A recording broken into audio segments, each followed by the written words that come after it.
আসসালামু আলাইকুম।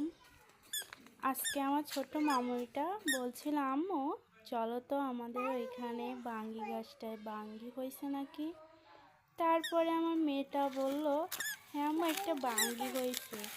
তারপরে আমার মামুইটা ছিঁড়তে গেছিলো। তারপরে আমি বলতেছি, মা ওটা ছিঁড়ো না, ওটা পেকে গেলে তারপরে তুমি খেও। বলতেছে আচ্ছা ঠিক আছে আম্মু। তারপর ওকে আমি হাত ধরে নিয়ে আসলাম।